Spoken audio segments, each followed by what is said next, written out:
항상 드라마가 됐던 영화가 됐던 뭐가 됐던 필수 요소가 이 작가야. 작가는 뭐냐면 시나리오를 쓰는 사람들을 작가라 그래요. 시나리오 뭐예요? 요 때는 요 말을 하고 요럴 땐 요렇게 행동하고 하는 거를 다 기록을 만들어 놓는 거 순서에 의해서 그걸 시나리오라 그러거든. 그러면 이 작가에 의해서 그게 쓰여집니다. 그리고 난 다음에 여기에 있는 시나리오가 있는데 시나리오에 의해서 요거를 누가 행동을 합니까? 누가 표현을 하고 요걸 배우들이 합니다. 근데 이 작가가 남자냐 여자냐에 따라서 시나리오가 틀려요. 그런데 재밌는 거 이 배우도 남자냐 여자냐에 따라 또 틀려요. 자, 그런데 문제가 하나 있다 그랬어요. 뭐냐면 시나리오가 악역이야. 악역. 그러면은 요 배우들은 그 악역을 해야 돼요. 이 사람 인생인가요? 아닌가요? 이건 이 사람 인생이 아니에요. 그럼 이 사람 인생은 아닌데 뭐를 해야 돼요? 가짜로 이거를 표현을 해야 돼요. 가짜로 표현을. 그러면 분명히 표현을 잘해야 돼요. 잘해야죠. 그래야 유명해지고 나름대로 배우로서의 가치를 인정받게 되니까. 그러면 인생이 아님에도 불구하고 자기 인생처럼 해야 돼요. 자, 그렇게 되면 어떤 현상이 생길까요? 이 배우는 습관이 뭘로 만들어지냐면 표현하는 것은 습관을 만든다 그랬죠. 표현하는 건 말과 행동으로 표정으로 표현하는 거 아주 리얼하게 잘해요. 악역이 됐든 뭐가 됐든 리얼하게 정말 잘해. 정말 잘하는 표현을 하다 보면 뭐가 만들어질까요? 습관이 만들어지게 돼요. 이 습관은 누구 거예요?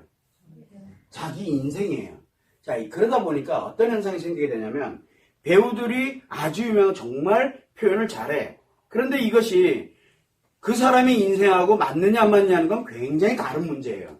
문제는 이 배우에 관련되어 있는 이 습관은 자기 인생에 직접적인 영향을 주거든요. 직접적인 영향을 줍니다. 그때부터는 자기 인생이 아니에요. 시나리오에 의한 인생이 되는 거죠. 자, 그런데 이 작가가 만약에 예를 들어 남자가 됐던 여자가 됐던 있을 수 없는, 그러니까 남자가 굉장히 세밀하게 여성에 관련되는 심리를 가지고서 만약에 그 여성에게 요청을 했을 때는 굉장히 이 여성에게는 좋은 현상이 될 수도 있어요. 자기의 성격이 변화가 일어날 수도 있는 좋은 계기가 될 수도 있죠. 그렇지 않은 경우에는 심리에 문제가 발생을 합니다. 우리는 이거를 심리장애라고 그랬어요. 자, 우리가 통상 보면은 배우들이 악역을 담당을 합니다. 그리고 나면 한동안 굉장히 고생을 많이 합니다. 개인적으로. 악역을 담당하고 난 다음에 그걸 못 벗어나서 더 이상의 일을 못하는 사람들이 사실 많아요. 그런데 그거를 극복하고 그리고 그런 역할들에 관련되는 부분들을 계속 지속해 나가게 되면 이 배우의 인생은 없어요. 뭐만 있냐면 배우로서는 인생이 있지만 자기의 개인적인 인생은 없어져요. 그런 거를 우리는 조심해야 된다. 그래서 어떤 특정한 시나리오에 의한 이런 배우 역할을 이렇게 했을 때 안 좋은 역할들, 예를 들어서 안 좋은 역할이 뭡니까?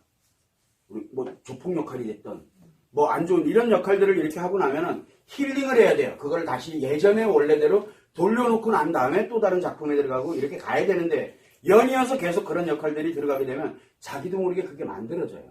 자기도 왜 그러는지 몰라요. 왜? 바로 습관이 만들어지기 때문에. 특히 여자들은 위험해요. 그 이유는 남자는 스트레스 없애버리면 끝이거든요. 그때 집중하고 돌았으면 잊어버려요. 남자 잊어버리면 돼요. 그건 내 인생 아니야. 그리고 끝. 이러면 잘 잊어버려요. 근데 문제는 여자는 스트레스를 받아들여요. 내 인생 아니야. 그런데 이상하지? 그렇게 되고 있어요, 내가. 그래서 문제점들이 많이 발생하는 거예요. 그래서 남자에게는 스트레스, 여자에게는 발생되는 이 상처들을 굉장히 관리를 잘해야 된다고 얘기하는 거예요. 만약에 심리장애에 들어갔어. 배우가 심리장애에 들어갔어. 그 심리장애에 들어가게 되면 자기한테 맞다 생각하면 진짜 잘해요. 정말 잘해요. 자기한테 맞다 생각하면. 왜? 어차피 자기 인생 아니니까. 그런데 어떡하나? 이미 자기 인생화 돼버렸는데. 그게 심리장애거든요. 그러다 보니까 심리장애에 들어간 사람들은 생각보다 표현력이라든가 그 다음에 배우의 역할로서는 정말 잘합니다. 단 개인적인 건 잘 모르겠어요. 심리장애로 살겠죠 뭐. 이런 것들이 비일비재하게 지금 발생을 하고 있습니다. 이게 배우들이 이 시나리오가 중요한 게 아니라 이 배우가 어떻게 힐링을 하고 어떻게 치료가 되느냐가 굉장히 중요한 역할이에요. 그래서 우리는 늘 생각을 해야 되는 게 뭡니까? 겉에서 볼 때 굉장히 좋아요. 멋있고 굉장히 예쁘고 정말 표현도 잘하고 너무 좋아요. 개인적으로도 그럴 것 같아요. 그건 다른 문제예요. 그래서 배우들은 항상 뭘 가냐면 시나리오에 의해서 내 역할이 갈 때 내 인생하고 다르다 그러면 반드시 뭘 가냐면 나중에 힐링을 하고 치료를 해야 돼요. 이게 안 돼 있으면 나에게 문제가 무조건 발생을 하게 돼 있다는 거. 그런데 주어지는 대로 정말 잘해. 너무너무 리얼하게 표현을 참 잘해요. 사람들이 봐도 공감이 가고 진짜 감동을 느낄 정도로 악역 역할도 진짜 잘해요. 근데 너무 잘해. 근데 힐링을 안 해요. 치료를 안 해. 그 무슨 얘기예요? 이미 그 사람은 심리장애, 그에 맞는, 걸맞는 내 심리로 들어갔다는 얘기예요. 그래서 그런 일 자체가 너무 즐겁고 재밌는 거예요. 즉, 재밌냐, 재미없냐의 차이로 그냥 전환을 해버리는 거예요. 특히 여성인 경우는 그러면 큰일 나겠죠. 그럼 자기 인생 살면서 재미없으면 그날로 끝. 그래서 우리 일반 사람들도 많이 지금 이런데 똑같이 접해져 있는데 워낙 다양하다 보니까, 접하는 게 다양하다 보니까, 그러나 배우들은 특히 다른 인생에 대한 것들을 연기를 많이 하게 되다 보니까 그런 일에 노출이 훨씬 많이 돼 있죠. 그래서 우리가 볼 때 좋은 게 좋은 거라고 보면 절대 안 돼요. 그냥 그거는 드라마고 영화로서 감동을 느끼고 그 정도만 가면 되지만 그거를 직접 연기하고 있는 배우들은 자기 인생 전부를 걸어놓고 하고 있는 거예요. 그 사람들은. 거기서 못 나오면 그냥 자기 심리 장애가 자기 인생 아닌 인생을 살아야 돼요. 그걸 여러분들이 참고를 해두시면 됩니다.